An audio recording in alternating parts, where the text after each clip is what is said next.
Tiap hari sedikit-sedikit bilang darah Yesus berkuasa, sedikit-sedikit bilang Yesus tolong. Tapi tindakan itu memberi pengaruh buruk di sekitar lingkungan di mana dia ada. Ini termasuk dalam bagian orang yang terhilang karena dia memberi penyangkalan terhadap Tuhan. Kalau Anda dikenal dunia sebagai milik Tuhan, maka Tuhan Yesus mesti kelihatan di dalam hidupmu. Kamu bagaya apa? Tiap hari khotbah tentang kasih, tapi istriku ini babangka terus.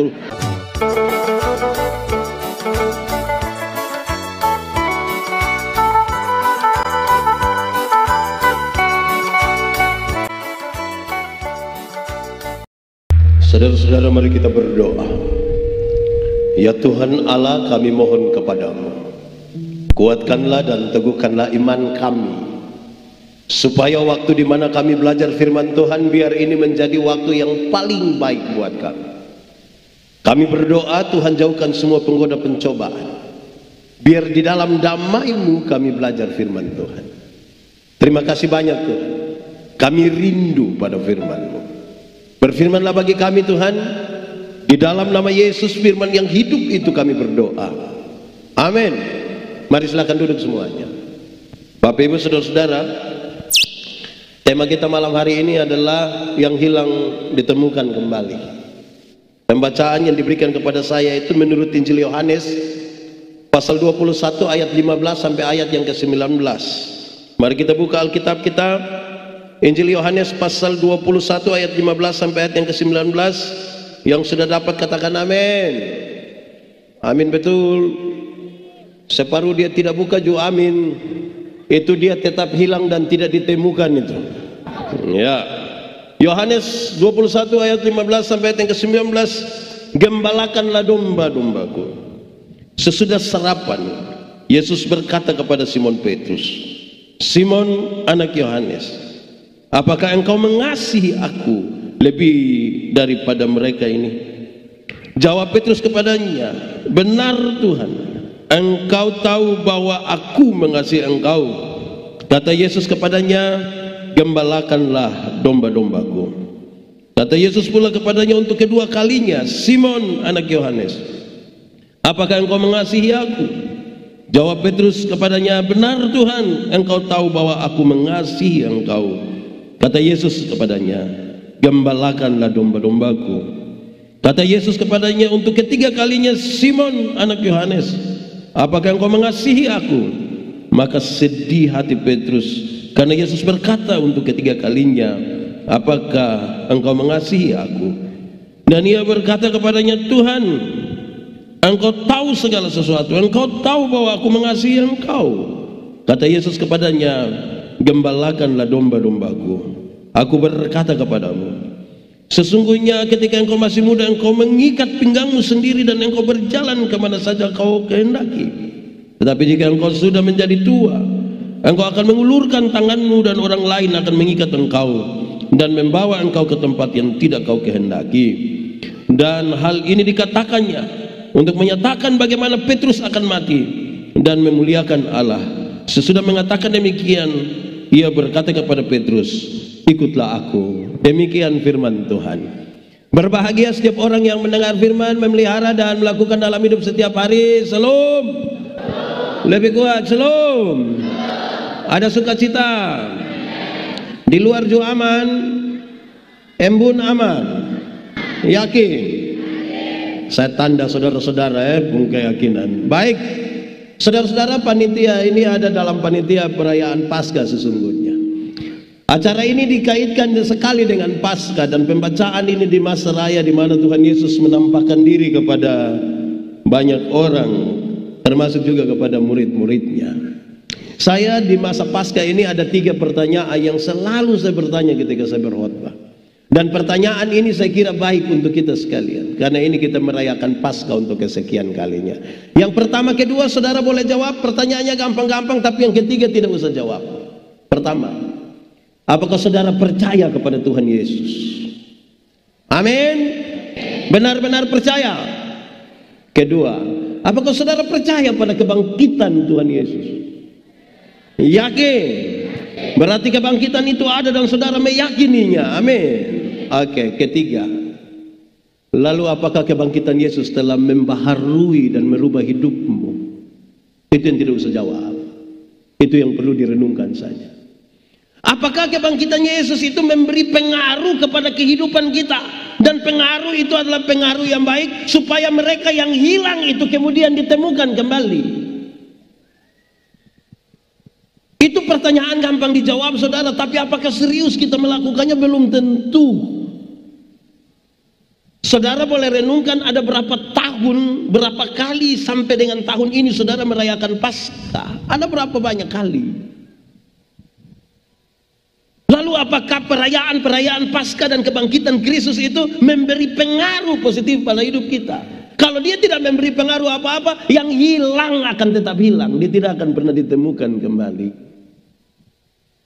Saudara-saudara, kita menjalani masa Covid cukup lama, hampir 3 tahun tidak ada perayaan. Tahun ini perayaan banyak di mana-mana. Anak-anak dong pawe, mantap tuh. Ada yang peran jadi Yesus. Ada yang jadi prajurit. Yang prajurit dan penjahat itu tidak pakai latihan. Dong menjiwai sekali itu peran itu. Saya tidak tahu mereka sudah ditemukan kembali atau belum. Ini pemuda-pemuda rayon berapa? Rayon 3 kah? K3T ini rayon berapa? Teritori 3 K3T. Saudara main drama kok? Ada sempat jadi penjahat, sempat jadi serdadu dong, pernah kok? Sudah ditemukan kembali. Tagal peran mabok ini yang dong mabok betul-betul. Dan sampai hari ini dong masih mabok juga. Betul? Itu pemuda dong ada di sini. Itu yang dari jemaat mana? Nah ini nih yang harus ditemukan kembali. Sebab kalau tidak bermasalah saudara-saudara, itu bukan saja bagi pemuda, bagi kita para pendeta, bagi orang tua, bagi semua orang yang bekerja di gereja. Apakah kita benar-benar telah ditemukan? Itu bagian pertama untuk kita renungkan. Kedua saudara, seberapa mahalnya satu jiwa yang ditemukan kembali? Depo harga seberapa mahal? Saya ingat satu kisah dalam Injil Markus. Ada satu waktu Tuhan Yesus pergi ke Gerasa, berjumpa dengan satu orang yang kerasukan roh jahat, legion. Kalau dia kerasukan roh jahat, yang legion itu berarti roh jahat kira-kira ada 6.000 roh jahat. Saudara bayangkan, kita pun teman majelis yang hanya satu roh jahat di depo otak saya, kita pusing. Ini 6.000. Itu orang itu jahat bagi orang lain dan juga jahat bagi dirinya sendiri. Waktu Yesus baru turun dari perahu itu, roh jahat ini bilang kepada Tuhan Yesus, "Saya Yesus, anak Allah yang hidup. Apa urusanmu dengan kami?" Rupa-rupanya roh jahat ini mengenal Yesus, mengenal nama Yesus. Refleksinya ringan. Kalau saudara baru mengenal nama Yesus, belum beda dengan roh jahat. Karena roh jahat juga mengenal nama Yesus dan ketakutan terhadapnya. Injil Markus mencatat, di daerah itu ada penjaga-penjaga babi, menjaga babi kira-kira 2.000 ekor. Berapa ribu? Di sini ada yang ada babi di rumah? Ada beberapa ekor kok? Bagi dong. Nah, saya lihat saudara tidak berani bagi saya. Nah, terus Yesus biarkan. Ketika roh jahat itu meminta supaya mereka keluar ke babi-babi itu, Tuhan Yesus biarkan. Matilah babi-babi itu. 2.000 ekor babi mati. Para penjaga babi ini kehilangan pekerjaan. Mereka kasih tahu orang-orang di kampung, datang marah dan usir Yesus. Pertanyaannya, apakah Tuhan Yesus tega membuat orang kehilangan pekerjaan? Jawabannya tidak. Lalu kenapa Tuhan biarkan babi-babi itu mati dan orang-orang itu kehilangan pekerjaan? Jawabannya ringan juga saudara. Dalam struktur budaya Yahudi, babi itu haram. Orang Yahudi tidak makan daging babi. Itu berarti tidak ada sei babi di Yahudi. Aroma tidak ada di sana. Sate babi juga tidak. Tapi yang haram ini mereka pelihara 2.000 ekor. Ini yang Tuhan Yesus marah. Alangkah lebih baiknya ada 2.000 ekor babi mati daripada ada satu jiwa binasa. Lebih baik ada 2.000 ekor babi mati daripada ada satu jiwa. Nah, sekarang coba kali, kalau babi satu ekor 2 juta. Itu babi su agak remaja toh, kalau dia masih anak-anak kan dia 1 juta, 1.250. Kalau sudah 2 juta berarti babi. Kalau babi satu ekor 2 juta, maka 2.000 ekor harga itu babi berapa? 2.000 kalau 2 juta, kali 2 juta? 2.000 kali 2 juta? Omong! Ini yang sekolah jam berapa dong ini? 2.000 kali 2 juta susah jawab. 2.000 kali 2 juta? Berapa? 4M harga satu orang gila itu di hadapan Yesus waktu itu. Jadi kalau ada terhilang yang didapatkan kembali. Kalau pakai bilangan, pakai waktu itu, kalau 1 ekor 2 juta, ada 4M. Waktu itu. Pertanyaan lebihnya adalah, dan siapakah orang gila itu? Siapakah orang gila itu? Ya, orang gila itu kemungkinan besar adalah suamimu. Orang gila itu kemungkinan besar adalah istrimu. Orang gila itu kemungkinan besar anak-anakmu. Orang gila itu kemungkinan besar mertuamu. Kenapa? Nah, saya pakai contoh ini di mana-mana. Saudara tahu ada ibu-ibu itu dia cantik-cantik tapi pergi ke gereja jalan sendiri. Terus pendeta tanya, "Mama pun cantik lagi, teh bapa?" Waktu pas bilang teh bapa cuma tahu sendiri teh. Ini tanda apa? Di sini ada yang pernah bikin begini? Ada kok tidak? Itu ibu ada di sini. Nah dia pakai baju warna. Saudara tahu? Nah itu dong, itu yang harus ditemukan kembali. Kalau tidak mereka hilang terus. Saudara-saudara, hal itu serius. Kenapa saudara-saudara? Karena kita pikir jiwa-jiwa yang terhilang itu ada jauh di sana. Tapi kemungkinan jiwa-jiwa itu ada di sekitar kita juga. Amin kok. Saya mau tanya, ini kasat mata, kenapa yang ikut KKR malam hari ini di sini ini lebih banyak mama-mama? Ini mama janda semua. Yang ini dong mama-mama janda semua. Atau tidak? Tidak. Teh bapa. Setahu bapak begitu, kenapa ambil resiko dem? Ya saudara-saudara, hal ini serius saudara-saudara, karena kita pikir yang jiwa-jiwa yang terhilang itu ada jauh di sana. Jiwa-jiwa ini berharga. Saya ingat lagu-lagu dulu ini menarik. Engkau cari intankah untuk Saudara tidak tahu lagu ini? Nah kenapa suruh saya solo? Engkau cari intankah untuk mahkota. So terus kau saya dengar. Ingat di kubangan pun ada intan. Mari berikan jawaban. Intan, intan dan permata. Apa itu? Jiwa-jiwa.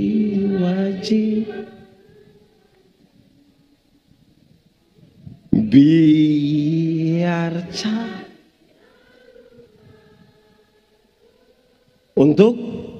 untuk mahkota.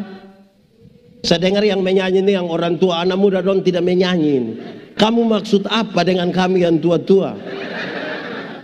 Anak muda dong lagu begini dong tidak menyanyi, tapi kalau yang wongkong ini itu dong menyanyi. Kamu mau apa? Ya, saudara-saudara, pasti kita bertanya di sekitar ini, kenapa jiwa-jiwa itu terhilang? Saudara boleh jawab, satu anak muda duluan, kenapa banyak jiwa itu melarikan diri dari Tuhan Yesus? Kenapa? Anak muda, di sini tidak ada anak muda. Ini nenek-nenek semua. Anak muda, kenapa banyak jiwa itu lari dari Tuhan Yesus?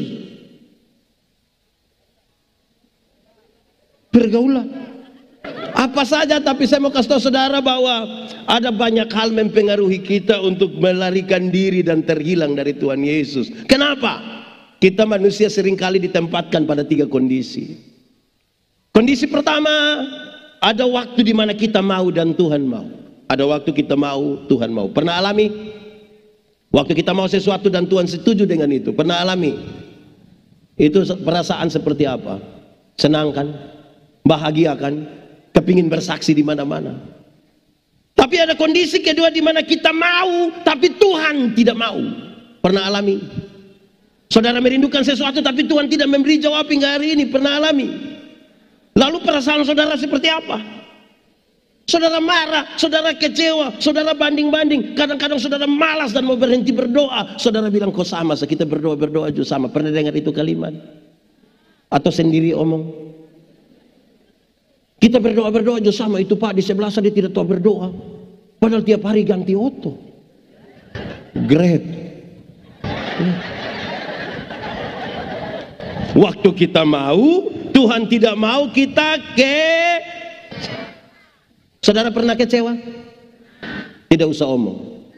Saya lihat yang ini di muka kecewa. Tapi saya mau kasih saudara, kecewa iyalah. Boleh ikut anak-anak. Kecewa iyalah. Omong. Kecewa ialah karena terlalu berharap kepada manusia. Siapa yang terlalu berharap pada manusia akan bertemu dengan satu kata, yaitu apa coba? Kecewa. Jadi sebenarnya saudara bukan kecewa dengan Tuhan juga sebenarnya. Karena saudara pun keinginan sebagai manusia itu Tuhan tidak mau setuju dengan saudara. Tapi ada kondisi ketiga. Kondisi di mana Tuhan mau, tapi kita yang tidak mau. Pernah alami Tuhan mau sesuatu dan kita tidak mau? Pernah? Misalnya ada dua orang bamarah. Di sini ada yang bamarah kok. Dia majelis kok jemaat. Majelis kok jemaat. Atau majelis jemaat. Nah, karena dua orang bamarah ini kan Tuhan mau yang kamu dua harus berdamai, kamu dua harus saling mengampuni. Waktu Tuhan suruh kita mengampuni, tapi kita hati kan belum rela untuk itu. Mau ampuni dia, tapi setiap kali ingat dia pun kata-kata. Pernah alami kok? Saudara pun perasaan tertekan kan? Kalau Tuhan mau dan kita tidak mau, kita merasa sangat tertekan. Padahal kalau mau mengampuni itu satu paket dengan pendamaian. Tidak boleh mengampuni tanpa berdamai. Tidak boleh berdamai tanpa mengampuni. Karena kalau Tuhan mau kita mengampuni, dua-dua berjalan bersama-sama. Mengampuni dan Ada orang mau mengampuni tapi tidak mau berdamai. Orang yang mau mengampuni tapi tidak berdamai itu dia selalu omong ini kalimat. Pak Pendeta, untuk marah saya tidak marah. Untuk marah saya tidak marah. Kau mau marah bikin apa kita sutua-tua ini? Mau datang di rumah ada, tapi untuk saya yang pergi maaf. Pernah dengar itu kalimat? Yang omong itu ada di sini. Itu yang faham apa? Dia mau mengampuni, tapi tidak mau Ada yang sebaliknya. Ada yang mau berdamai, tapi tidak mau mengampuni. Orang yang mau berdamai tapi tidak mau mengampuni itu biasa terjadi di anak kecil dong. Anak kecil dong kalau main kelereng kedon dua bertengkar berkelahi, dia pun bapak datang, damai. Nah anak kecil kalau damai kan biasa pakai sorong tangan toh, damai. Dia, cium. Ini lupus saudara. Besok yang kau ada masalah bukan kelereng yang bantu, engkau lupus saudara yang bantu. Ayo cium dia. Itu dia cium tuh kayak. Gitu. Di sekitar BTN sini ada. Jemaat di sini. Nah dia rayon berapa? Nah itu. Ini hal-hal saudara yang tanpa sadar kita perlahan-lahan menjauh dari Tuhan. Nah saudara lihat konteks daripada pembacaan itu sebelum. Ada dua murid yang sesungguhnya terhilang. Dua-dua itu menangis. Satu dia pun nama. Kenapa kamu lihat beta tetap tidak jawab? Ada dua murid Tuhan Yesus yang menangis. Satu dia pun nama siapa? Petrus. Satu dia pun nama Yudas. Woi mantap. Nama siapa kawan? Mantap. Yudas menangis. Kenapa Yudas menangis? Karena dia kira apa yang dia pikirkan itu sama dengan yang Tuhan Yesus pikirkan. Yudas pikir kalau semakin cepat dia menyerahkan Tuhan Yesus, maka segera Tuhan akan bikin sebuah revolusi besar. Kemungkinan besar dia dapat jabatan dari revolusi itu. Tapi ternyata bukan itu yang Tuhan Yesus pikirkan. Dia menangis. Tapi tangis Tangisan dia tidak membawa dia datang kembali kepada Yesus. Ada masalah dan orang tidak mau datang kembali kepada Yesus. Mereka memilih semakin jauh dari Tuhan Yesus. Ada masalah tapi tidak bawa diri datang kepada. Di sekitar sini ada yang masalah dan tetangga ada, dan kakak-kakak, adik-adik, ipar-ipar, mama mantu, bapak mantu. Nah, bapak mantu dari mana? Wenlasi. Kita ini menikah dengan siapa tapi bapak mantu mesti wenlasi kan? Atau di sekitar BTN ini ada yang masalah dengan petugas koperasi? Ada. Itu koperasi harian atau mingguan? Nanti saya kasih orang tidak usah datang lagi. Ada orang punya masalah tapi tidak mau datang kepada Tuhan Yesus. Ini yang terhilang. Petrus menangis. Kenapa Petrus menangis? Karena dia tidak mampu melakukan sesuatu yang sebenarnya bisa dia lakukan. Itu yang membuat dia menangis. Kan hanya pertanyaan, apakah engkau biasa bersama-sama dengan Yesus orang Nazaret ini? Menurut saudara Petrus bisa jawab atau tidak? Tapi itu yang dia tidak lakukan. Itu yang membuat dia menyangkal. Dalam konteks menyangkal Petrus ada 3 hal yang terjadi untuk kita nilai. Kita jangan-jangan adalah terhilang dari hal-hal ini. 1, Petrus baru beberapa jam lalu katakan, Yesus, aku akan mati bersama-sama dengan engkau. Tapi ketika Yesus ditangkap di Getsemani, dia pun melarikan diri. Waktu Yesus ditangkap di Getsemani, dia dibawa ke mana? Waktu Tuhan Yesus kena tangkap habis, dia dibawa ke sorry. Yesus dibawa ke, ini terhilang ini kalau begini. Waktu Tuhan Yesus kena tangkap dibawa ke wah, ini harus tahun depan bikin cermat Alkitab lah. Dia dibawa ke rumah imam besar. Namanya Yosef. Dia punya nama siapa? Oh, Kayafas. Dia dibawa ke sana. Petrus datang sambil mengamati Tuhan Yesus pun keadaan. Perempuan hamba dari imam besar itu datang dia begini, engkau biasa bersama-sama dengan Yesus orang Nazaret itu kan? Dia bilang begini, saya tidak mengerti, saya tidak tahu apa yang kau maksud. Lalu dia pindah ke serambi depan.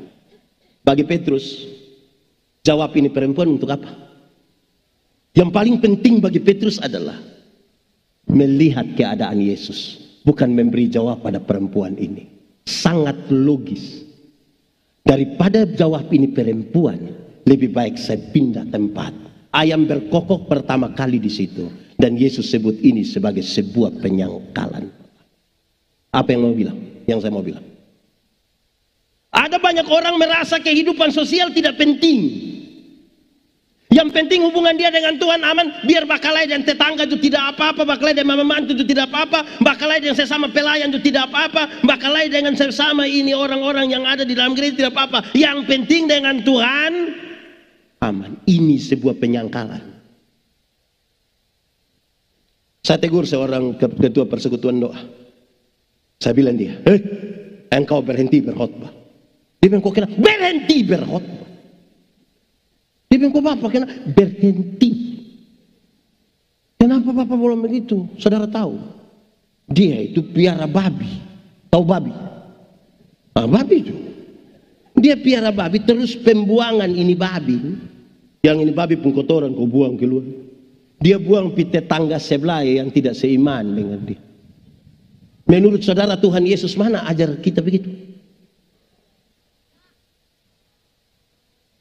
Tiap hari sedikit-sedikit bilang darah Yesus berkuasa. Sedikit-sedikit bilang Yesus tolong.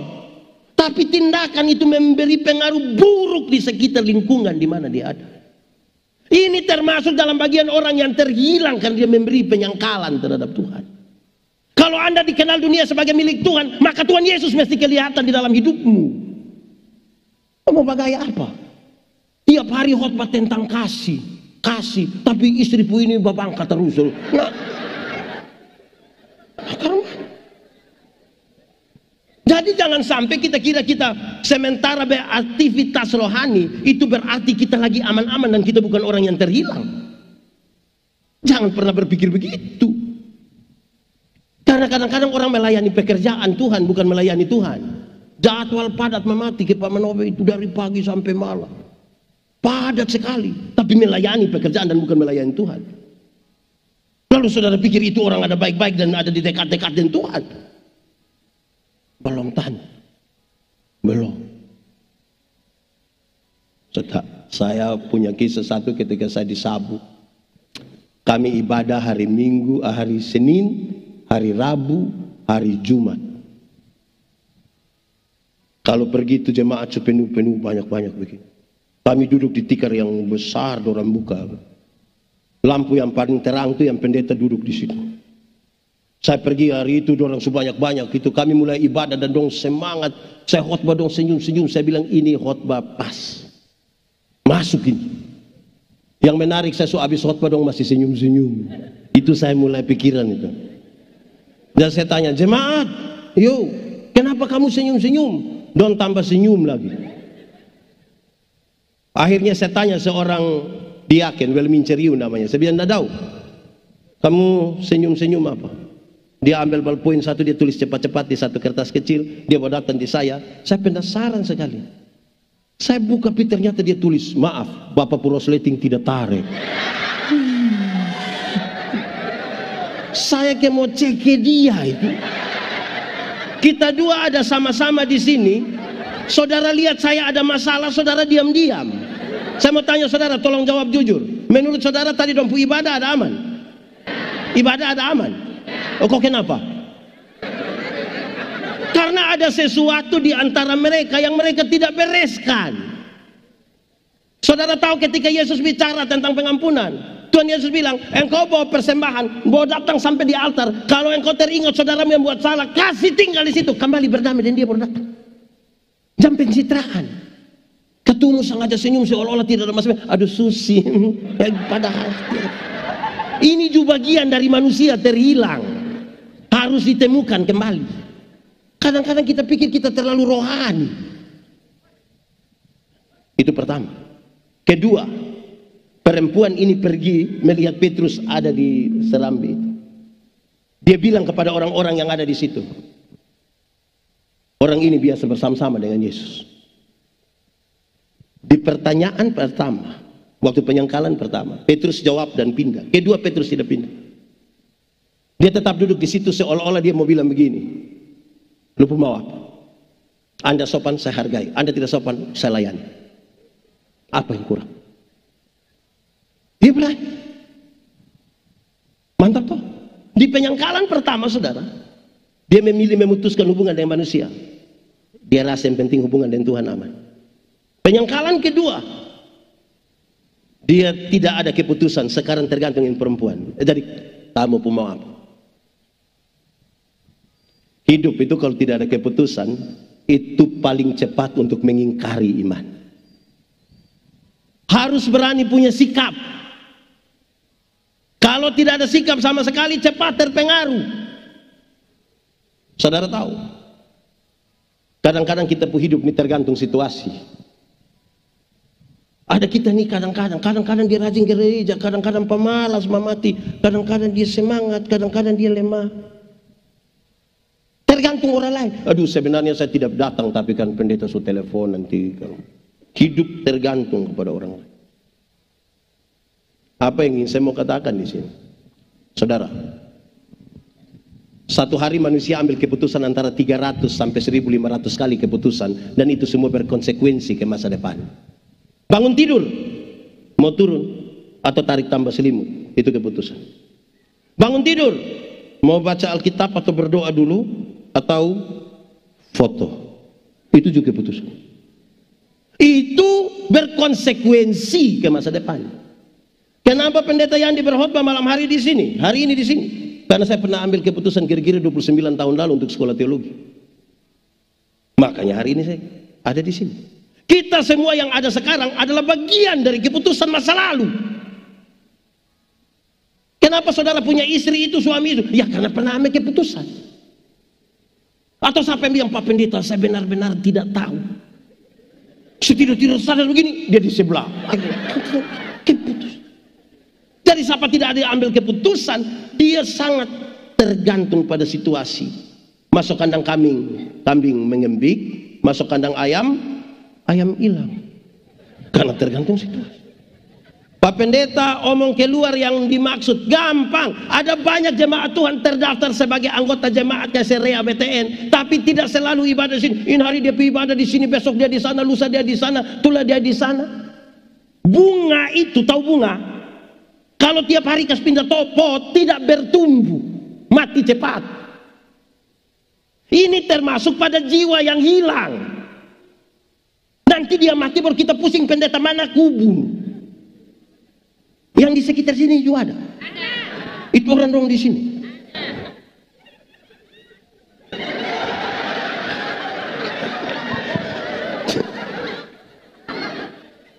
Ya saudara-saudara, ini yang dia soal ketika dia tidak ada pilihan sama sekali. Kalau saudara rindu bertumbuh, harus ambil keputusan mau berjemaat di mana, Yesus, Tuhan. Sampai di situ. Jangan hari di sini, besok di sini, lusa di sini.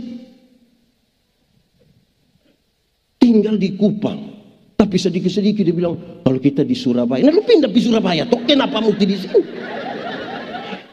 Tidak bisa pikiran dan perasaan ada di tempat lain, badan ada di tempat lain, tidak bisa. Amin kok. Saudara kira semua orang yang datang ikut di gereja sini ini, waktu perhatian begini itu semua tertuju pada Yesus?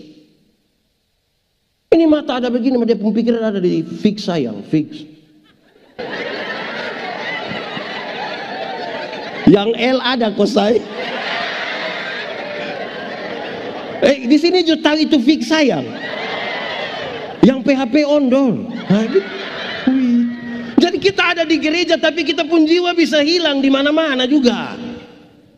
Jadi jangan pikir orang terhilang itu mereka yang, saudara, apa artinya pendeta Yandi berkhotbah kepada orang-orang yang tidak ada di sini?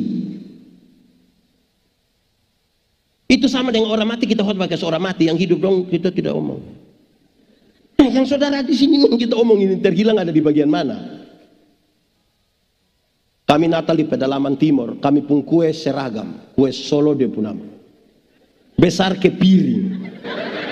Saya tidak tahu kami dorang pakai tepung apa, yang pasti kami kunyah tuh kayak kunyah karet. Tidak habis-habis.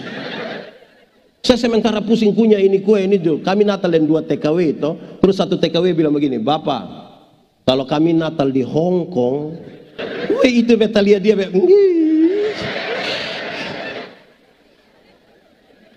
Yang satu bilang, Bapak, kalau kami Natal di Macau, oh, ini kita di Timur.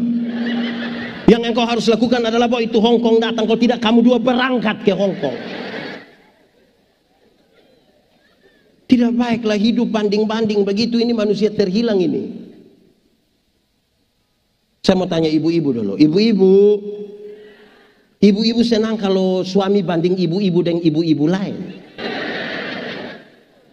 Sebentar pulang dari sini terus suami bilang, Mama, ya kenapa Mama tidak sama dengan ibu di sebelah? Kan pasti mau lu pindah di ibu di sana. Kedua. Ketiga saudara,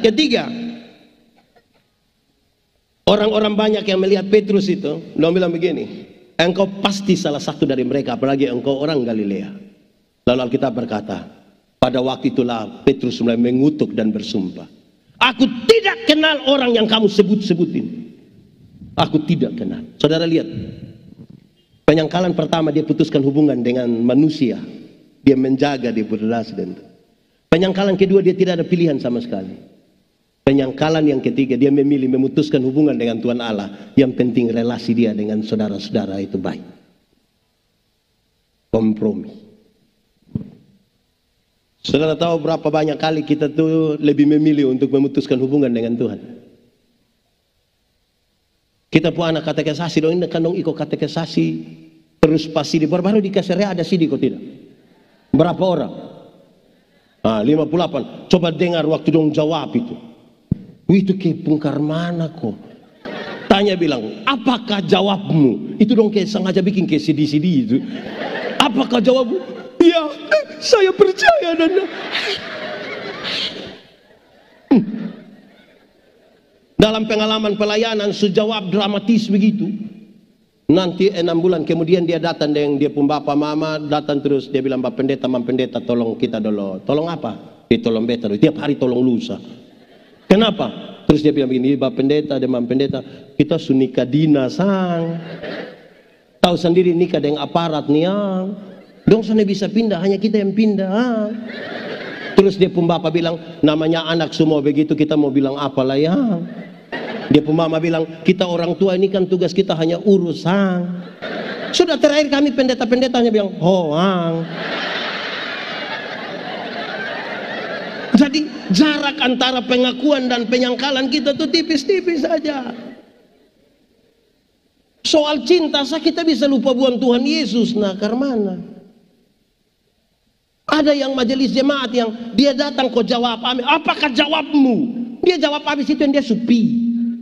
Nanti pasca kemarin baru dia sampai. Nanti dia tunggu Natal lagi dia sampai lagi. Baru dia ketua kegiatan. Hai, kayak apa kuat? Menurut saudara ini orang terhilang atau bukan terhilang? Apa dong tahu? Kita ini kayak apa kok? Nona-nona, nona-nona, menikahlah dengan laki-laki yang takut Tuhan. Dia akan membawamu memuliakan Tuhan. Makanya ajak dia ikut ibadah pemuda. Memang agak berat tapi ajak saja. Kak ibadah, DBI, kakak ibadah. Ibeta hanya antar, kakak ibadah. Kalau nanti dia sonde mau kasih dia, ada kue. Siapa tahu pas itu. Ada yang pi ibadah tuh karena ada kue. Menurut saudara dia terhilang, kok sudah ditemukan? Bapak mama, jangan omong terlalu jauh-jauh kok. Botong bikin syukuran di sini, undang tetangga-tetangga dong. Dong tahu ada ibadah. Mama bilang di bapak, Mar sudah masih ibadah. Pernah dengar itu kalimat? Di Kaserea sini ada. Siapa pu suami? Itu kita pu soal. Saudara kira ini ada baik? Bapak mama dong, anak-anak. Sebagai pendeta ini kadang-kadang saya juga heran. Kenapa? Kalau ada orang bikin syukuran itu, waktu ibadah orang sedikit, pas makan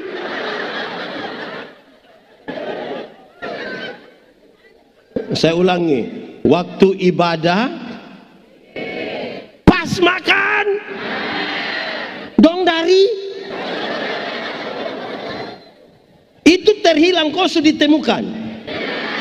Oh, nah itu supaya betul-betul kita rasa kita ini sudah ditemukan kok masih terhilang. Ini gereja di Kaserea ini biasa jam berapa?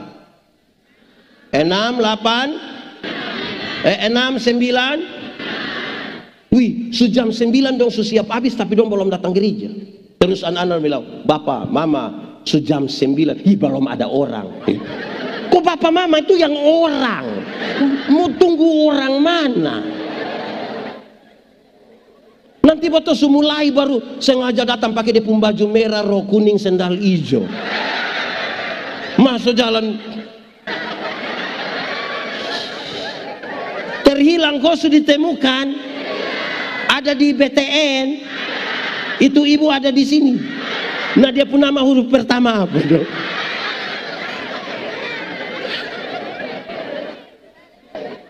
Nah saudara-saudara, ini penyangkalan ini.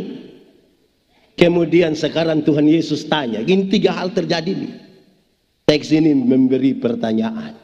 Ketika Tuhan Yesus bilang, Petrus, apakah engkau mengasihi aku? Dia bilang, Tuhan, saya mengasihi Tuhan. Petrus, apa engkau mengasihi aku? Tuhan, saya mengasihi Tuhan. Petrus, apakah engkau mengasihi aku? Tuhan, Tuhan tahu saya mengasihi. Tuhan ini saya mau omong karena kau Tuhan tahu berapa hari lalu saya baru menyangkal Tuhan ini. Saya mau omong karena Tuhan ini tahu saya punya hati ini, tapi Tuhan. Nah, Tuhan bilang Petrus, gembalakanlah domba-domba. Saudara tahu dia punya catatan ringan tentang itu. Bagi satu orang yang Tuhan panggil kembali. Kalau engkau mengasihi Tuhan, tidak ada kasih terhadap Tuhan yang tidak dikaitkan dengan kasih terhadap sesama. Mengembalakan itu kasih, bukan yang saya kasih. Tidak ada orang yang mengasihi Tuhan tapi tidak mengasihi. Kok orang tua dulu dong bilang, "Hai, ini dong kutip Alkitab. Kok yang kelihatan kita tidak bisa hargai, mau hargai yang tidak kelihatan." Di Kaisarea ini kasih aman, beres, semua senyum tulus, tidak ada yang asarang. Kasih. Oke, hafal. Kasih ialah kebaikan, tidak terpatahkan oleh apapun, tidak akan berubah menjadi kebencian. Saya ulangi, kasih ialah kebaikan, tidak terpatahkan oleh apapun, tidak akan berubah menjadi kebencian. Rujukannya jelas, karena begitu besar kasih Allah akan dunia ini. Apakah Tuhan Allah mengasihi dunia? Lalu apakah dunia mengasihi Tuhan Allah? Tidak. Karena dunia tidak mengasihi Tuhan Allah, apakah Tuhan Allah berhenti mengasihi dunia? Apakah Tuhan Allah membenci dunia? Saudara lihat sekarang, kasih tidak terpatahkan oleh apapun. Kan dia mencari. Oke, saya konfirmasi. Saudara lihat kasih yang tidak terpatahkan. Ibu-ibu, melahirkan itu sakit kok? Tidak. Terlalu sakit. Baik melahirkan normal atau abnormal tetap sakit. Iya toh. Sesar itu kan abnormal. Yang normal itu kan muku. Waktu mama dong sakit melahirkan itu kan suami dong hanya dari luar kau bilang Yesus. Tapi kan tidak. Su bilang Yesus le dong bayangkan kira-kira anak muka ke siapa kan?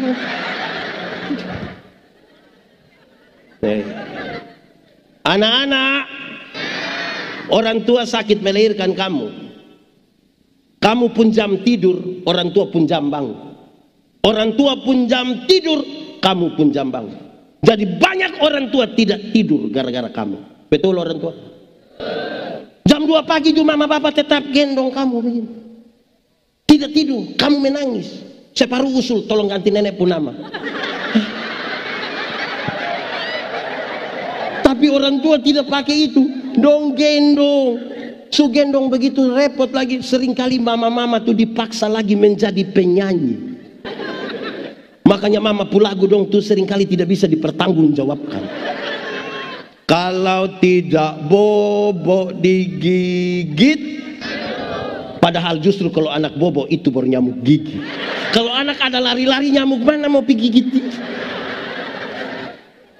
Oke, anak-anak. Orang tua ajar kamu bahwa omong tuh satu-satu suku kata. Ma, pa. Tapi sayang ketika kamu mulai lancar bahwa omong, ternyata kamu tidak suka bahwa omong dan kamu pun bapak mama. Betul? Kamu lebih suka bahwa omong deng? Dong suka bahwa omong deng? Nah, gotong sulati dong omong setengah mati. Subesar belikes dong HP. Ternyata dong tidak suka bahwa omong deng kita. Pertanyaan buat bapak mama tolong jawab dengan sangat semangat. Siapa suruh kas makan dong? Siapa suruh kas makan dong? Suka saya. Karena apa coba? Karena apa? Kasih tidak terpatahkan kan? Padahal kita belikes, hei kamu pu HP itu utang. Tapi habis kamu tapi bapak mama tetap kasih makan dong toh.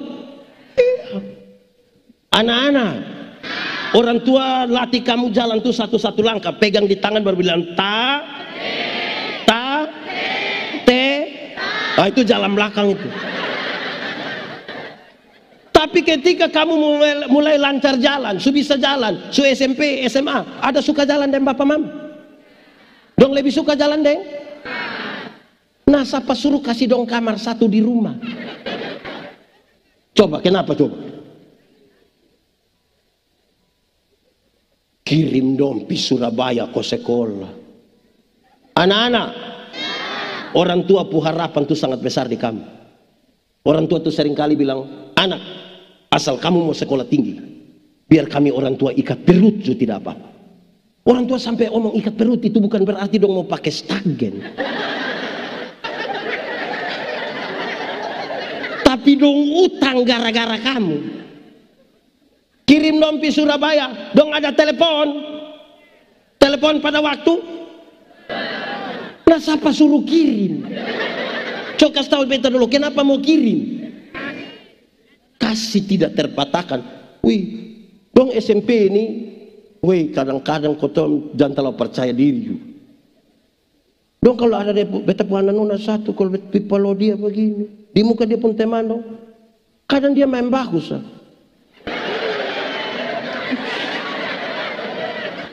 Wih, tapi beta tetap kasih makan kok tidak? Karena kasih tidak terpatahkan. Makanya orang tua tuh selalu omong bilang, biar busuk-busuk juga itu kita pu anak. Betul kok? Orang tua tuh maksud apa omong bilang kami busuk-busuk? Dan saudara lihat, tidak ada kasih kepada Tuhan yang kemudian tidak dihubungkan terhadap kasih kepada manusia. Kalau tidak kita hanya beraktivitas rohani. Kalau saudara melayani tanpa kasih itu aktivis rohani. Jangan kasih takut kita dan jadwal-jadwal yang padat-padat. Kalau kasih terputus di situ.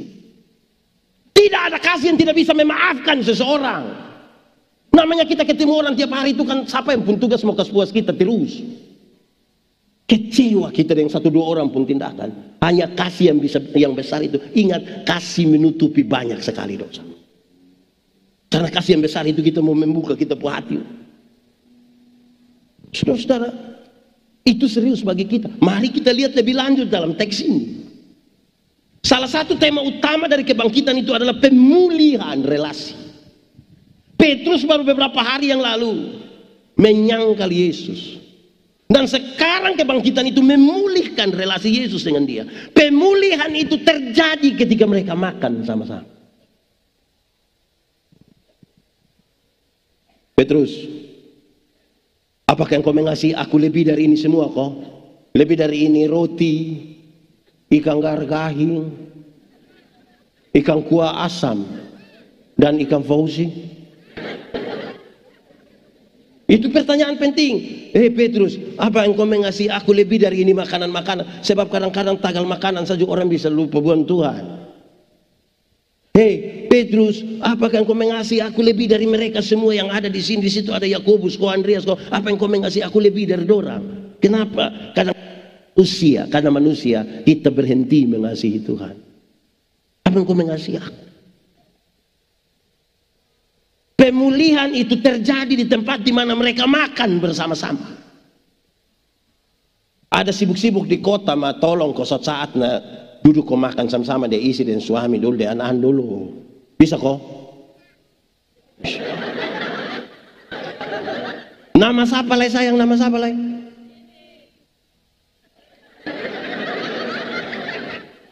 Saudara, saya khotbah tentang meja makan. Saya bilang begini, saudara. Kalau orang duduk makan sama-sama, mari kita lihat tema ini dengan lebih mengerutut ke bagian ini. Kalau kita duduk makan sama-sama, saudara, selalu orang mulai dengan apa? Doa. Kita banyak-banyak sebentar ada makan, tidak ada yang berani duluan kecuali kalau dalam gelap. Di terang dia tidak berani duluan, nanti ketua panitia bilang, Bapak Mama semua habis ini kita makan minum dan kami persilakan Mama Pendeta untuk. Di meja makan tuh kita berdoa. Yang tidak tahu berdoa juga dia akan tutup begini. Dia buka mata kita masuk dia tutup ulang dia. Tapi kita mulai. Salah satu bentuk relasi dengan Tuhan itu doa itu. Potong berdoa. Doa makan itu berisi 2 saat. Sebuah pengakuan bahwa berkat-berkat ini Tuhan yang kasih. Banyak orang terhilang kan dia cari berkat sampai lupa sumber berkat. Kumpul doa banyak-banyak tapi tidak pernah jalan-jalan di Surabaya. Nanti di Surabaya baru telepon pendeta, yuk saya di Surabaya enaknya pasir-pasir, tidak apa-apa, terus saya di rumah sakit Dr. Sutomo, sudah perlu. Dia pergi kumpul doi sampai dia lupa bahwa berkat Tuhan yang menjadikan kaya, usahamu tidak menambah sesuatu. Ini cari doi sampai lupa sembahyang. Di sekitar sini ada. Itu orang ada di sini. Dia pakai baju warna biru. Tahu. Iya. Ini ibadah rumah tangga. Pendeta Supi. Bapak WA bilang, mama, atau pendeta bilang, bapak lembur ini. Wait, siap ame waktu sedikit koden Tuhan dulu. Bisa kok? Amin kok? Di meja makan itu, kita puisi doa hanya bilang, Tuhan, semua berkat Tuhan punya, tapi yang kedua kita bilang, Tuhan terima kasih. Orang yang terhilang itu orang yang tidak tahu terima kasih. Tidak tahu bersyukur. Tiap hari hanya mengeluh. Ketemu pendeta hanya patah leher. Kau bilang, Bapak, hidup terlalu mati sudah kalau memang terlalu susah. Bersyukur sedikit dulu. Dulu dia masih honor, gaji hanya 300-400 ribu. Habis bulan masih lebih 10 ribu. Dia bersyukur. Sudah diangkat jadi ASN, tunjangan sana sini, gaji pokok besar. Habis bulan bendahara hanya datang bawa kertas putih baru bilang sepotong semua. Jadi kita tambah stres dengan karena tidak pernah mengakui berkat-berkat ini. Siapa yang kasih? Kita yang tanam, kita yang siram. Siapa beri pertumbuhan? Nah, orang yang tidak tahu berdoa di meja makan itu orang yang terhilang. Semoga pulang bikin sudah. Bapak-bapak don terima kasih itu baik kosong. Coba sebentar pulang, coba mama siap makan. Coba bapak dengan yakin, coba bapak bilang, mama terima kasih. Itu mam tua pikiran. Mangkali mam tua pun pikiran ada dua. Pertama pasti mam tua pikir begini, tidak tahu roh apa sunaik di saya pun suami. Kan kita tidak terbiasa begitu. Atau yang kedua, waktu kita terima kasih terus mam tua bilang begini, jangan sampai ini hari terakhir.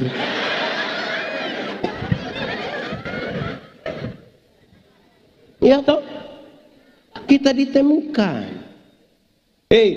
Satu, di meja makan itu kita berdoa. Kedua, di meja makan kita apa toh?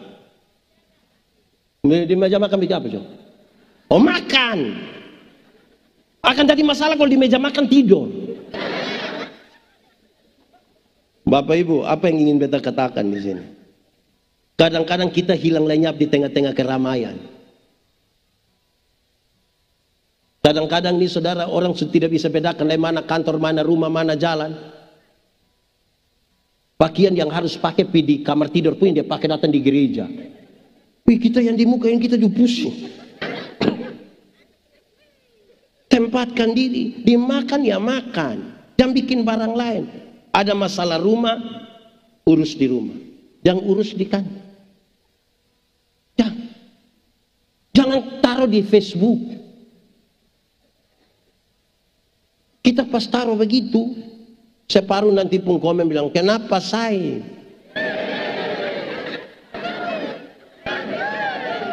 Bepulaki begitu, ikan dan batu bebuang di laut.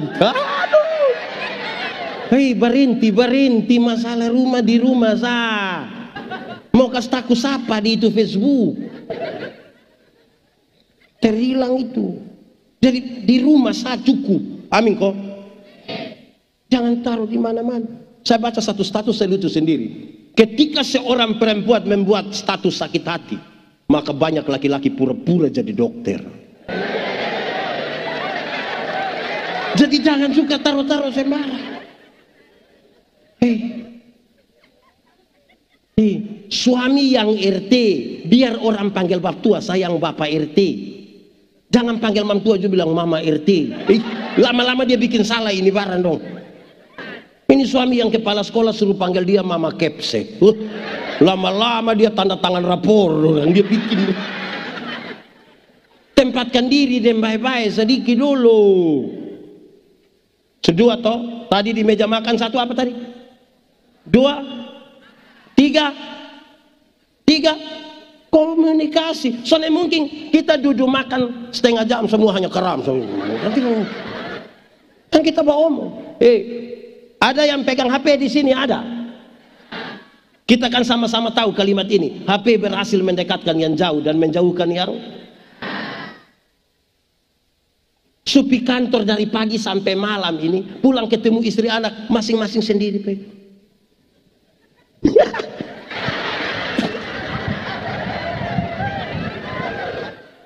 Lama-lama kita gila.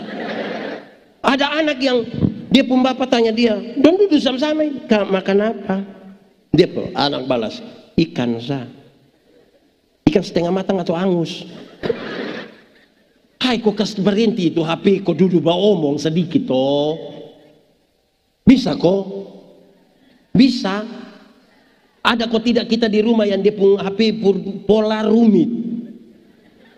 Ada yang harus pakai sidik jari lah, kontak mata.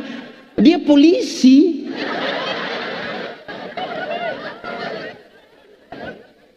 Coba setengah buang itu HP kok omong sedikit deh istri. Puji sedikit itu istri. Mama supi salam baik-baik. Bapak omong apa kok? Mama supi datang rambut sebagin lah, suleging lah, sudah dalam begini-begini. Omong apa kok? Mama, iya sayang.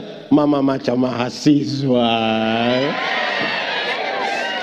Terus mama tuh bilang, "Ih, papa nih mahasiswa apa?" "Mahasiswa DO." Komunikasi. Ini istri boleh pidatan dia begini, macam setrika rusak saja. Bapak mama tahu, kalau bukan kita yang puji kita puji istri, kita mau suruh siapa puji dia?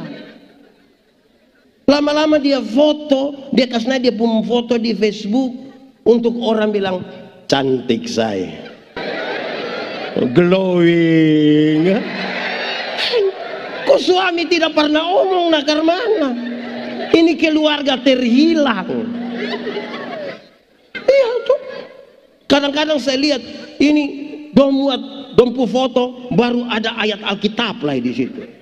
Saya lihat-lihat tidak ada hubungan antara dia pemuka dengan ayat Alkitab, tidak ada. Karena itu di meja makan tuh kesempatan bahwa mentok. Mama juga omong di bapak juga bilang mama juga bilang bapak.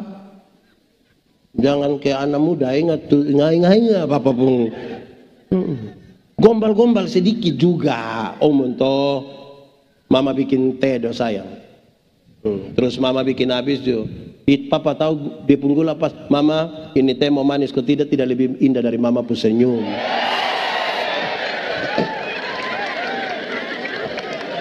Omong ame sedikit. Ini bab tua nih di kantor baik dan semua orang pulang datang mas parak semua di dalam rumah ini. Ini mama donjo satu. Bab tua datang tanya, "Mama, makanan di mana?" Bapak kalau sampai tanya begitu bukan karena bapak tidak tahu meja makan di mana. Kok bab itu meja makan juga dia yang beli? Tapi kalau bapak sampai tanya begitu, "Mama, makanan di mana?" Itu karena laki-laki juga ingin dimengerti.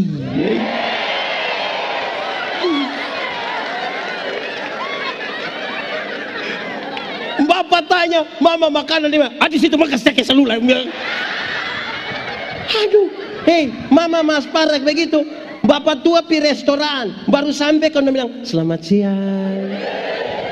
Kenapa terlambat?"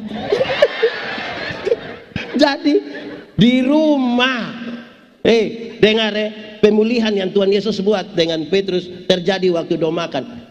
Mari kita jujur, kita pu hati tidak tentram kalau duduk makan dengan orang yang kita tidak aman dengan dia.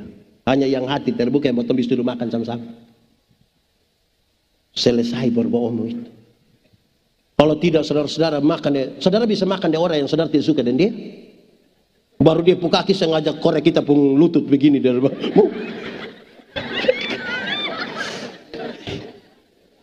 itu kayak kita apa kok?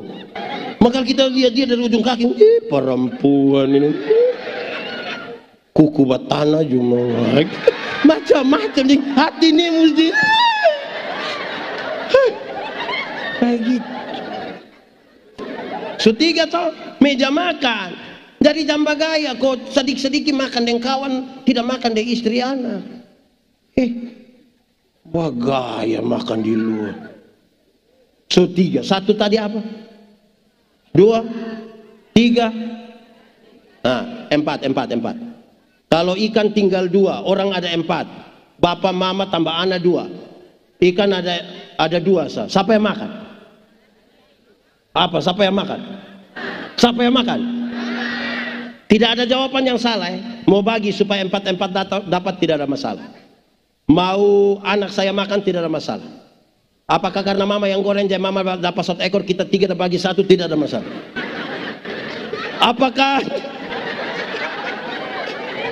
Apakah karena bapak sakit jadi bapak ambil 2-2, kita tidak ada masalah. Tapi dengar, di meja makan tuh kita belajar ingat orang lain itu. Belajar ingat orang lain. Ini bapak don dapat uang 100.000 don beli rokok 20.000. Tinggal 80 dong simpan 50. Bilang uang jaga-jaga. Tinggal berapa? Tinggal 30 ini yang dia sorong kasih mama dengan harapan tiap hari kuah asam dengan CI. Mama mau picuri di mana? Menurut saudara ini bapak ini ada terhilang khusus ditemukan. Beli rokok isap sendiri tidak bagi mama.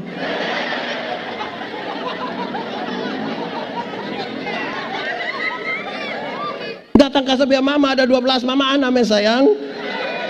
Jangan terlalu egois lah. Ingat orang. Ada ayam 1 tuh. Kadang-kadang kita orang tua ini juga terhilang. Nanti bunuh ayam yang di rumah itu bapak yang dapat dia pu dada, dia pu paha.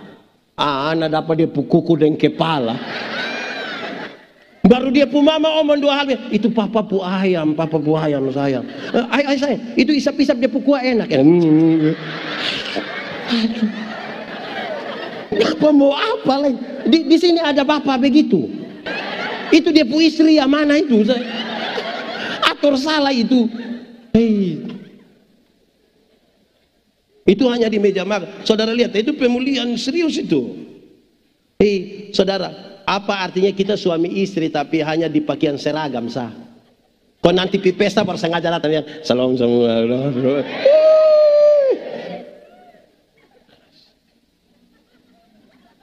Bapak mama, saya bilang di mana-mana, bapak-bapak dong kalau masalah dengan kawan kantor, sampai di kantor masing-masing fokus dengan pekerjaan, tidak usah bawa masalah, selesai pulang.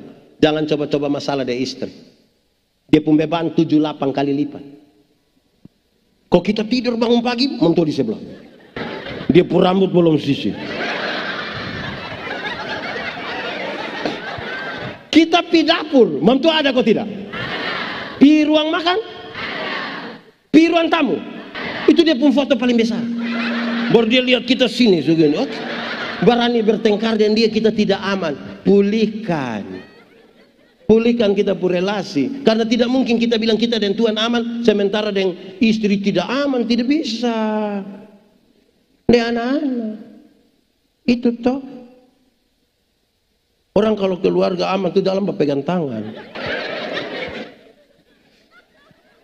5. Saya melayani di Sabut toh. Makan di Amukelaga.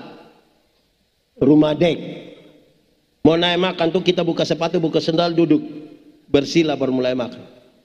Setiap kali kalau pergi soe mau makan dan bapak mama kan kita makan di meja makan. Saya karena tiap hari duduk bersila di Amukelaga, maka ada kecenderungan mau angkat kaki gini.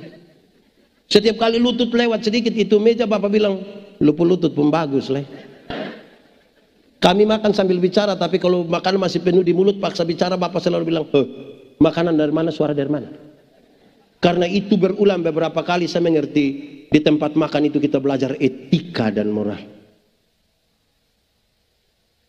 Kadang-kadang tagal sekolah tinggi saya kotong lupa etika. Kadang-kadang kan kotong pikir kotong yang dari kota, kotong pi kampung sana, orang tua juga kita wewe, so kita terlalu apa? Itu pemulihan saya di meja situ, kok dia jangan terlalu bergaya. Etika. Anak-anak dong ini, dia orang tua itu kamu lepas buang itu headset dong. Ini orang tua omong dong ada headset, kau dong sama kayak cek. Wih pas omong dong, ini barang mati nih. Ini barang tidak tahu etika sekali. Kadang-kadang dia orang tua juga dong duduk kau dong pangku kaki pakai headset, dong sama kayak baru lari dari rumah sakit itu. Selang infus dong melekat-melekat itu.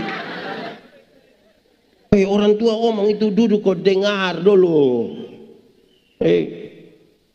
Kita pun orang tua itu, dong mau ke manapun itu do yang lahirkan kita ini. Tolong kau hargai orang tua. Anak dong mau sekolah tinggi sampai langit juga, tolong hargai orang lain. Kita ini kadang-kadang sekolah yang bikin kita kok sekolah baik, sekolah baik.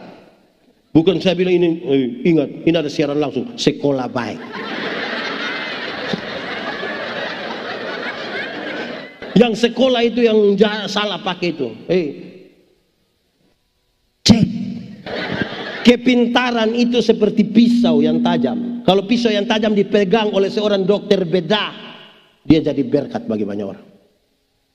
Tapi kalau pisau tajam itu dipegang oleh OPK, orang potong, dia jadi bikin susah orang lain. Kalau kita mau pintar sampai pintar ke mana? Saudara tahu, yang dia pun nama kepintaran itu selalu terbatas. Pintar itu terbatas, mengerucut pada satu hal. Bodoh itu yang tidak terbatas. Dia meleleh saja. Karena itu jangan pikir kita terlalu tinggi kok kita melecehkan semua orang dan kita pun kepintar. Oh tidak. Kok kayak misalnya kita pergi rumah sakit. Kita pergi rumah sakit kan pergi di bagian umum duluan toh. Sampai sana dong periksa. Oh ini THT. Pergi ke THT. Kami sampai di THT. Oh ini bagian telinga. Di telinga. Kita sampai di telinga. Oh ini telinga kanan. Kita pilih di bagian telinga kanan. Sampai telinga kanan. Oh ini bagian genderang telinga. Kita pergi lagi. Pintar mengerucut pada satu hal. Bodoh yang meleleh. Etika mesti boton jaga. Kadang-kadang boton tahu etika. Boton tinggal dalam gereja, ma boton pun cara mas parak lebih dari orang yang tidak tinggal dalam gereja. What? Pak Pendeta mas parak tidak, Pak Pendeta kaget. Ya saudara-saudara, mereka yang terhilang, mari kita mulai dari kita dulu. Nanti baru perlahan-lahan kita pergi cari mereka yang tidak kenal Tuhan. Yang kita rasa mereka halaik semua. Tapi mulai dari kita yang ada malam hari ini di sini menyempatkan waktu, jangan sampai kita sementara hilang. Tapi kita punya kerohanian seolah-olah besar. Di bagian terakhir saya mau kasih tahu saudara, kekristenan itu punya tingkatan-tingkatan, kita bisa ukur kita hilang atau tidak. Satu, beragama tapi tidak beriman. Ada banyak orang Kristen yang punya agama tapi tidak punya iman. Orang baptis dia juga baptis, orang sidi dia juga sidi, orang pengucapan syukur dia juga pengucapan syukur. Beriman tidak. Hanya memenuhi unsur-unsur itu KTP dong kau tulis. Kedua, bertobat tapi tidak berbuah. Ada yang bertobat tapi tidak berbuah. Orang yang bertobat tapi tidak berbuah itu dia hanya omong tentang masa lalu. Waktu tahun 1970. Minggu depan dia ulang lagi. Waktu tahun 1970. Waktu kita ketemu dia ulang lagi. Waktu 19. Lama-lama dia baru bangun, orang bakorek bilang 1970. Yang paling tinggi berbuah. Dalam hal inilah Bapakku dipermuliakan, yaitu jika kamu berbuah dan buahmu tetap, supaya apa yang kamu minta kepada Bapa dalam namaku diberikannya kepada. Anak-anak, berbuah bagi Tuhan gampang kok susah? Susah kok gampang? Gampang kok susah? Susah kok gampang? Gampang! Berbuah bagi Tuhan gampang. Bagaimana dia pun gampang? Anak-anak, pernah lihat pohon mangga? Pernah lihat pohon mangga yang berbuah? Adakah orang-orang di BTN yang perintah pohon mangga berbuah? Ranting yang melekat pada pohonnya, buah keluar dengan sendirinya tanpa disuruh. Banyak orang rindu berbuah tapi tidak melekat kepada pohonnya. Akhirnya dia pun buah ada tapi buah plastik. Pernah lihat limun plastik? Pisang plastik? Avokat plastik? Enak.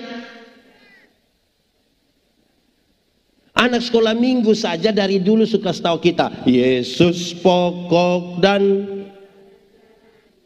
tinggallah di. Lebih kuat. Yesus pokok dan tinggallah di dalam. Lebih kuat lagi. Yesus